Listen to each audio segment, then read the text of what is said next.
Kita semua suka menjadi cantik. Dari zaman kuno pun, manusia suka mempercantik diri. Itu bukan hanya soal tentang penampilan yang nampak oleh mata, tapi merias diri itu bisa menunjukkan identitas diri dan golongan, status sosial, bahkan punya signifikansi psikologis dan spiritual. Dalam society urban kontemporer, menjadi cantik adalah segalanya tentang kepercayaan diri dan daya saing. Tentang bagaimana kita keep up dengan perubahan zaman yang serba cepat dan keras. Yes, we all know that beauty is pain. Tapi yang kita nggak tahu, bukan cuma kita yang ingin cantik ini yang menanggung pain. Ternyata bumi ini juga. Bagaimana bisa? Jauh lebih dekat. Bahan apa yang terkandung di dalamnya? No, aku bukan membahas soal merkuri atau bahan kimia berbahaya lain di dalam kosmetik. Dia adalah sesuatu yang sekilas nampak inosan. Bahan itu adalah minyak sawit. Ya, sawit yang itu. Ia ada di dalam roti, coklat, es krim, mentega, mayones, dipakai sebagai bahan bakar biosolar, minyak goreng, bahan baku sabun, shampoo, deterjen, termasuk berbagai produk kosmetik. Tentu saja dia tidak terang-terangan tertulis sebagai sawit di keterangan bahan baku. Dia menyamar dengan banyak bentuk dan nama seperti gliserin, oleic acid, stearyl alkohol, dan banyak lainnya. Ini adalah kisah tentang bagaimana produksi sawit yang dalam prosesnya telah merusak bumi kita. Haruskah semakin cantik kita, justru semakin rusak wajah bumi ini? #serius nanya.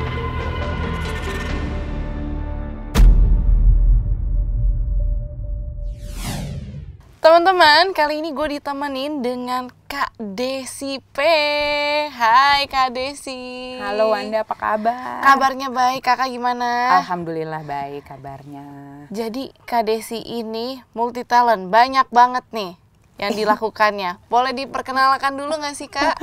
Iya, jadi aku tuh memang dulunya aku former beauty editor sebenarnya, dan emang masih aktif menulis juga untuk majalah-majalah lifestyle. Nah, aku juga aktif dalam mengisi podcast, so I'm a beauty and wellness podcaster. Juga ya sesekali ngemsi dan hosting acara-acara beauty ceritanya, karena memang dari dulu industrinya yang didalemin beauty ceritanya. Memang difokusinnya di beauty ya Kak ya, iya. Dari dulu.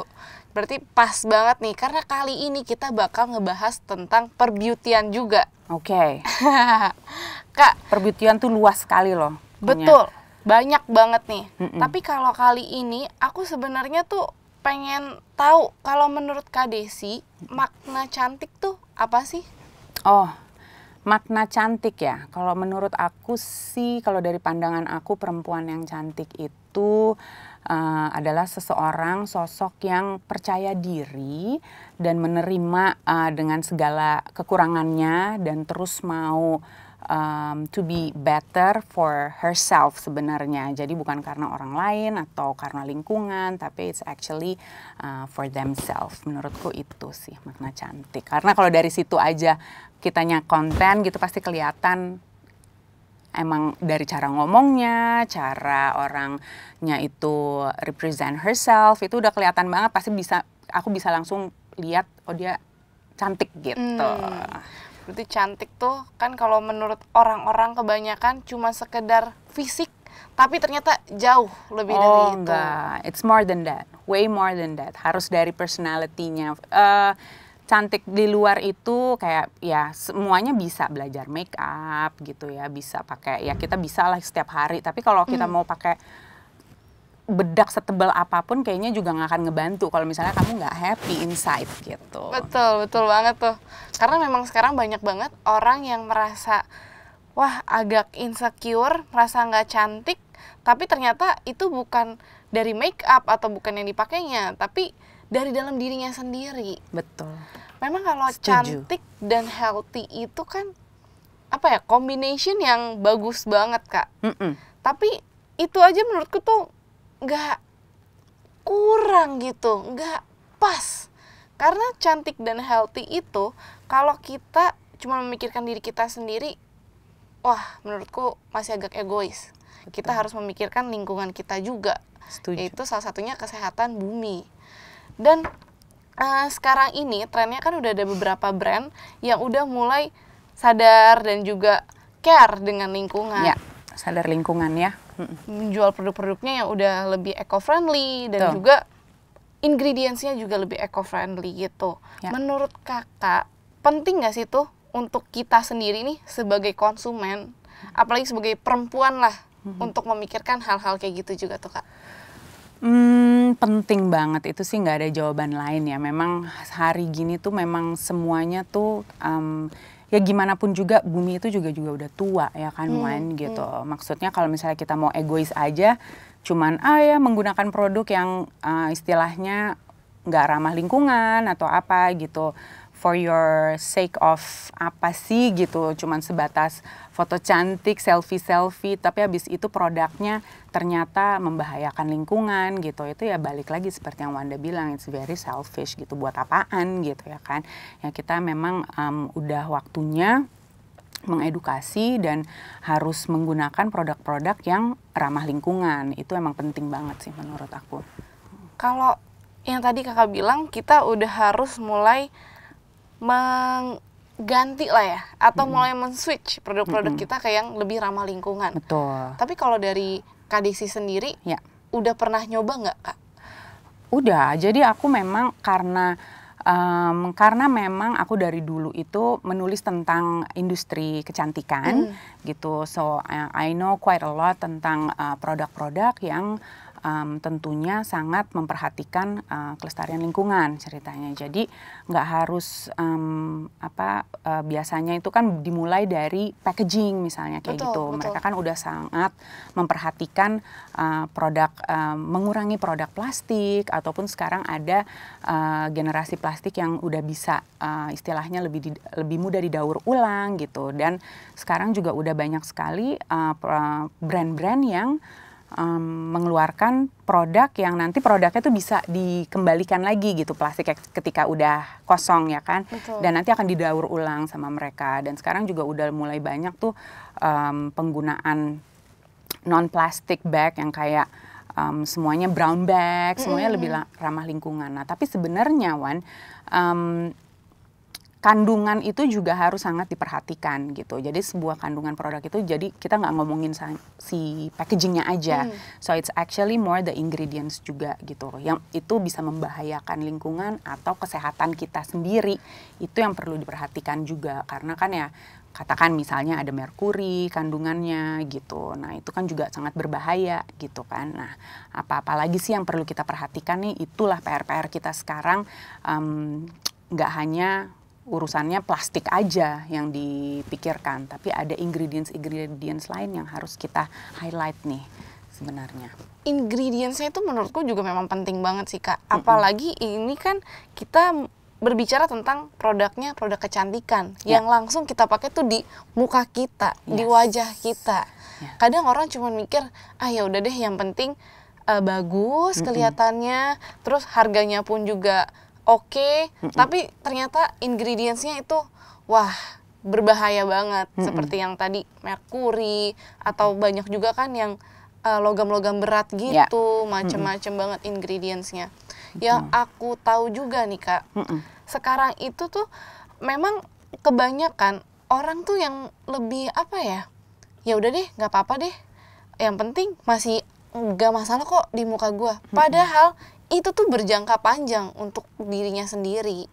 Karena kan yang aku tahu juga ya Kak, beauty produk itu langsung kontak ke badan kita. Nggak cuman ke muka, tapi bisa ke organ-organ tubuh kita dan mempengaruhi kesehatan kita juga tuh.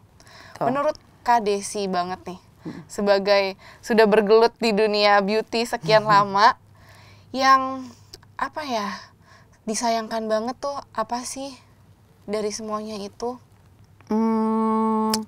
Sebenarnya sih kalau udah pasti sih ya seharusnya memang ada some people yang very extreme, kayak kepengen mendapatkan hasil result yang cepat gitu, yang instan, yang mana sebenarnya kandungan-kandungan itu berbahaya gitu. Nah, tapi aku rasa sih sekarang sih kita udah cukup cermat gitu untuk kayaknya wanita-wanita modern sekarang tuh informasi juga terpapar di mana-mana dan dokter-dokter juga udah banyak mengedukasi lewat sosial media. Jadi memang semudah itu kita untuk mendapatkan informasi sebenarnya. Aku rasa sih kayaknya sih kalau sekarang untuk dipakai ke wajah ke kita pasti kita pengennya juga yang nggak berbahaya lah gitu, yang maksudnya tetap aman lah gitu. Nah sebenarnya ada yang lebih harus kita perhatikan lagi nih Wan daripada ke dalam kesehatan kita nih dampaknya. Sebenarnya mungkin kandungannya itu baik-baik saja gitu ya untuk kesehatan kita, tapi jangka panjangnya itu ternyata membahayakan, actually not just for our own health, tapi untuk lingkungan gitu. Salah satu contohnya yaitu ingredients kelapa sawit sebenarnya. Iya banget lagi. Nah, karena kan kelapa sawit itu sebenarnya banyak banget sih Kak. banyak. Yang setauku ya, di produk-produk kita daily product that we use, itu tuh kadang memang namanya tuh nggak langsung ditulis kelapa sawit atau gimana, tapi itu tuh banyak banget dan kita konsumsi setiap hari tanpa sadar juga. It's more like kayak ya palm oil itu ya, memang banyak banget sih, dan itu memang banyak sekali dipakai di keseharian kita, not just beauty, juga deterjen semua segala macam tuh banyak menggunakan kelapa sawit karena memang ingredientsnya itu tidak membahayakan kulit. Dan ingredients kelapa sawit ini kayak misalnya such as di lipstick itu tuh bisa dia tuh ada, kalau nggak salah tuh bisa membuat kalau misalnya oil sama water itu tuh nggak bisa langsung dicampur gitu. Nah itu dibutuhkan si minyak kelapa sawit inilah, kelapa sawit ini, iya, untuk emulsinya itu, dan untuk warnanya juga biar tahan lama gitu. Jadi memang fungsinya tuh banyak sekali, makanya kenapa palm oil tuh selalu digunakan kelapa sawit ini gitu. Nah tapi sebenarnya itu tuh yang aku juga pengen lagi gali ya, karena aku juga sempet udah berapa kali tuh gitu baca kelapa sawit ini ternyata membahayakan lingkungan ceritanya Wan gitu, karena untuk menggunakan kelapa sawit ini kan dibutuhkan hutan kelapa sawit yang luas kan gitu, dan memang banyak sekali hutan-hutan yang dibakar untuk numbuhin si kelapa sawit itu. Nah itu yang perlu diperhatikan sebenarnya. Karena kan kadang-kadang memang sebagai konsumen kita cuma tahu wah packaging yang cantik, fungsinya yang kira-kira berguna buat kita, tapi kita nggak tahu nih ternyata ingredientsnya itu apa dan dari mana dan prosesnya tuh seperti apa. Iya, benar. Dan menurutku memang sebagai perempuan, kita juga sebagai masyarakat tuh harus lebih aware tentang hal-hal yang kayak gitu sih Kak. Benar-benar. Nah tapi ternyata dari yang aku tahu so far produksi minyak kelapa sawit itu tuh memang bener banget yang tadi Kak Desi bilang, lebih mikirin digundulin aja daripada dimaksimalkan yang udah ada. Jadi tuh mereka nggak menerapkan prinsip yang berkelanjutan kayak gitu. Kira-kira kita mau cari tahu nggak sih Kak? Aduh mau tahu banget dong, itu kayaknya kok meresahkan ya aku dengernya nih, kayaknya pengen tahu lebih banyak deh. Kayak gimana tuh? Yuk kita cek-cek dulu ya nih Kak. Oke. Waduh. Nih, mau lihat gak Kak? Mau, penasaran aku. Nih, jadi hasil studi menunjukkan nilai yang menakjubkan. Yang mana Indonesia kehilangan 6 juta kawasan hutan dalam periode 2000 sampai 2012. Jadi itu dalam 12 tahun udah ada 6 juta kawasan hutan yang hilang. Wow. Dan salah satu pulau penghasil sawit terbesar adalah Pulau Kalimantan. Sayangnya, 43% industri sawit di Kalimantan dikembangkan dengan mengorbankan keberadaan hutan. Duh, berarti bener sedih banget ya. Oke nih, kayaknya aku juga mau menambahkan karena aku juga sempat baca tadi. Jadi memang berbagai organisasi lingkungan udah melaporkan hal serupa sih sebenarnya Wan. Jadi memang pertumbuhan pesat industri sawit itu memang diiringi dengan banyaknya dampak buruk ini gitu. Jadi udah tuh benar tuh, penggundulan hutan, terus habis ini aku lihat tuh kemarin peningkatan emisi gas rumah kaca, pelanggaran hak asasi manusia. Jadi memang ini banyak mengambil alih lahan masyarakat ceritanya. Juga gagal melestarikan mensejahterakan petani dan mengancam hewan-hewan yang tinggal di sekitar hutan itu. Aku juga emang sempat baca sih, jadi kayak orang hutan itu kan dia jadinya agak tersingkir ya, karena si hutan-hutan ini pada dibakarin gitu. Dan akhirnya mereka tersingkir, mereka jadinya kayak udah deh tuh misalnya reach out, akhirnya mulai masuk ke warga ya, ke tempat warga tinggal. Dan aku tahu tuh itu sempat viral banget gak sih? Dulu tuh ada beritanya Kak, yang hutan sempat kebakaran. Yang ini tuh maksudku memang ini tuh ada, tapi terkadang kita sebagai masyarakat yang agak tutup mata nggak sih? Iya, sedih kan betapa manusia tuh egois banget gitu ya kalau dipikir. Kalau nggak kita tahu tuh sebenarnya dari satu lipstick yang kita pakai gitu misalnya ada dampak kayak begitu, coba bayangkan. Cuma dengan mikirin egoisnya kita, ternyata dampaknya tuh sebesar itu. Betul. Dan kalau tadi Kak yang kita lihat, kan tadi aku sempat mention dari tahun 2000 sampai 2012. Ya. 12 tahun itu sudah ada 6 juta kawasan hutan yang udah habis tuh. That's a lot. Gimana nasibnya nanti beberapa tahun lagi? Kebayang gak sih? Serem banget. Ini aja baru sampai 2012. Gimana sampai sekarang nih 2021 udah ada berapa yang ketahuan? Iya. Jadi kedepannya aku juga mau mengedukasi nih, kita juga harus mengedukasi bahwa kita harus menggunakan produk-produk yang kalau memang ada kandungan palm oilnya itu, pilihlah yang palm oil yang sudah bersertifikat. Jadi certified. Betul banget. Karena kalau yang certified itu si kelapa sawitnya itu tuh Kak, dia itu nggak diambil dari hutan yang digundul-gundulin baru itu. Betul, yang memang sudah dimaksimalkan itu yang tadi Kak Wanda bahas ya. Gitu. Dan biasanya itu tertera kok, tertulis kok ada kalau memang palm oil certified itu. Or maybe kita juga udah mulai mesti mencari tahu penggantinya. Betul, palm oil itu apa? Ya, substitusinya tuh apa? Minyak kelapa katanya kan juga bisa sebagai penggantinya gitu. Nah, paling 2 itu sih yang harus kita highlight ya, Wanda.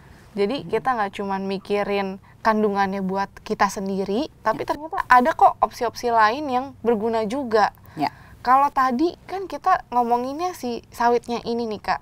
Sebenarnya tuh memang bukan sawitnya yang jahat, tapi adalah caranya. Caranya itu yang kadang-kadang tuh merusak lingkungan, terus industrinya juga yang ekspansif, gak mikirin kesejahteraan lingkungan juga gitu kan. Dan juga tata kelola lahannya yang tidak benar. Kayak yang tadi udah kita bahas tuh, banyak banget pelanggaran-pelanggaran. Yang tadi Kak Desi bilang, yang mulai dari konflik dengan petaninya lah, dengan lahannya juga. Ngambil lahan kan itu ternyata ya. Waduh, jadi memang beauty itu ternyata bukan cuma covernya doang yang bagus, kita harus tahu juga nih di dalamnya. Ingredientsnya dan dari manakah proses mendapatkannya itu. Iya, betul. Dan sekarang kan memang juga udah banyak sih kayak brand-brand yang memang go green ya. Jadi dari situ filosofi brand ini juga bisa diperhatikan. Betul. Jadi kita nggak hanya asal beli gitu. Kita perlu tahu gitu filosofi brand ini itu kayak gimana gitu. Apakah sesuai dengan yang pengen kita terapkan dan eco green inilah gitu ceritanya. That's very important sih menurut aku, instead of cuman just picking some kind of good shades, palette yang bagus, lip gloss yang mempercantik. It's more than that gitu pokoknya. Wah, ini seru banget sih menurutku. Jadi kita saling sama-sama tahu. Iya, aku juga baru tahu loh itu ininya bener-bener fakta-faktanya luar biasa. Aku langsung dek gitu kayaknya. Mencengangkan banget nih. Mencengangkan, kebayang si animal-animal yang itu yang pada kasihan banget nggak punya rumah, semuanya dibakarin hutannya ya kan. Udah rumahnya hilang, terus juga dibunuh-bunuhin juga. Belum lagi kayak orang hutan gitu kan udah mau punah, gimana coba? Kebayang efeknya. Jadi cuman dari produk-produk yang kita beli ini efeknya banyak banget. Banyak sekali. Setelah Kak Desi tahu nih tentang dampak-dampaknya tadi yang udah kita omongin, kira-kira Kak Desi akan melakukan apa nih langkahnya untuk Kak Desi sendiri? Kayaknya sih aku akan research lebih lagi ya. Kemarin-kemarin itu ya mungkin aku ngobrol tadi bilang sama Wanda, aku biasanya ngikutin ada 1-2 influencer yang biasanya dia eco green, dia beli apa aku ikutin gitu. Kayak sekarang aku akan lebih baca lagi karena itu kan pasti ada ingredients listnya kan, mereka udah transparan banget ya. Karena emang ini ya Kak, sekarang tuh memang yang brand-brand tuh apa ya, udah mulai mengganti image-nya sendiri supaya yang lebih eco-friendly, dan ingredients-nya juga banyak yang certified dan organik. Betul. Mulai dari yang lokal ataupun internasional. Betul. Yang tadi aku pernah bilang juga nih ke Kak Desi, banyak banget sekarang brand-brand tuh yang oke, produknya kamu bisa balikin ke store kita, nanti kita kasih poin. Itu kan udah ramah lingkungan dan kita sebagai konsumen juga enak. Iya, menarik banget ya itu ya. Dan memang itu nanti didaur ulang lagi sama mereka gitu. Dan sekarang bahkan nggak hanya untuk urusan plastiknya aja, kayak ada beberapa produk tuh udah mulai mikirin banget yang kayak teknologi fast rinse gitu. Apa tuh fast rinse? Kayak misalnya shampooan tapi yang cepet banget bersihnya gitu. Buat apa? Hemat air. Kayak gitu-gitu tuh udah dipikirin banget. Jadi sebenarnya seneng sih melihatnya all this kind of product, dan mostly juga banyak banget, nggak hanya yang taraf internasional, tapi lokal produk juga udah banyak yang memperhatikan itu. Sekarang udah tahu lebih banyak lagi tentang palm oil, disitulah kita harus lebih lagi tahu gimana caranya memilih produk-produk yang lebih sustainable inilah. Betul. Kuncinya berarti kita harus research, lebih aware, dan juga pastinya kita kontribusi langsung kan sih Kak? Betul, setuju banget Wan. Mulai dari yang beli produknya yang itu, dan menurutku juga nih yang paling penting sharing sih Kak.